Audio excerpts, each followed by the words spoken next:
I think in a situation where people don't know why you're off, I think that's incredibly difficult, because I think you're then into duty of care, and I think you're then in the manager's responsibility to the individual who's off not to be talking about their personal circumstances in front of other people. With a lot of them I was very close to them, and I could say to them, you know, I'm really struggling and I'm going on a course of tablets and I'm going to go to the counselling. And the ones that I felt close enough to, you know, it didn't make any difference to them, because they you know, we were really good friends and they appreciated me for who I was, and it was fine.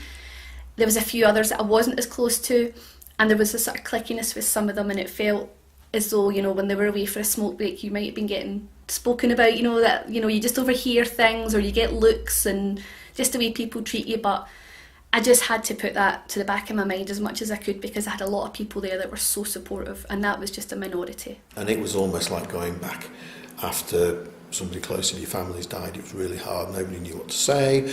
Nobody knew how to approach me. I didn't know how to approach them.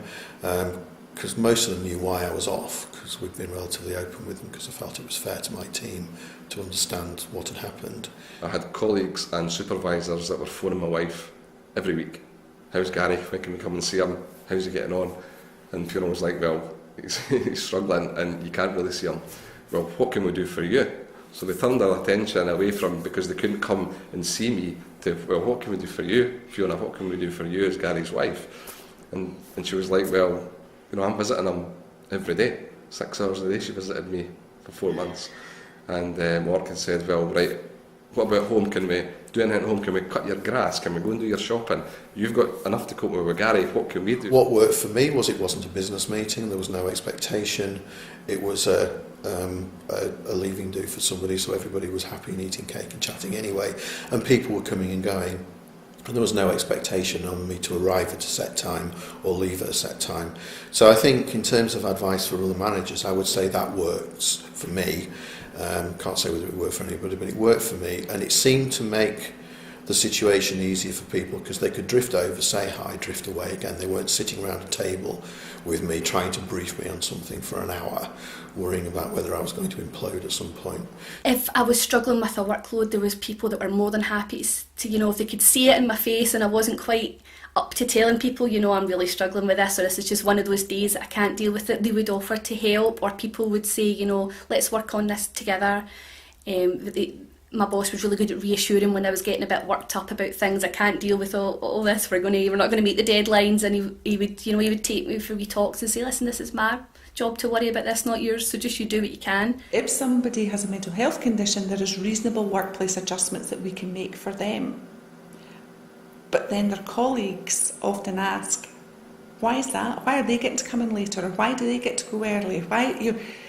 There needs to be an honesty, and managers need to be able to say, do you know what, nothing to do with you, this is on a one-to-one basis. And while most colleagues are sympathetic and try to support their colleagues, there is often, you know, sometimes I think resentment does build if it goes on for a long, long time, or they feel there's no progress, or they feel people are getting treated favourably.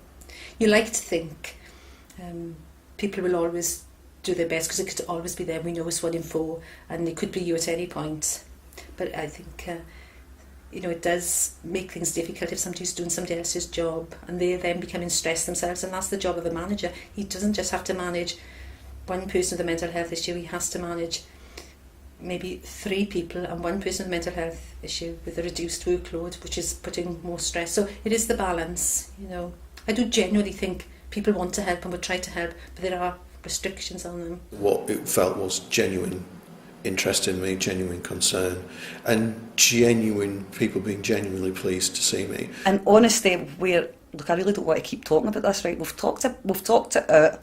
Now can I just move on with my job? And if I want to talk about I'm really struggling, then I will. But let's not just keep the focus fully on mental illness. It's a part of who I am. It doesn't define me as a complete human being. So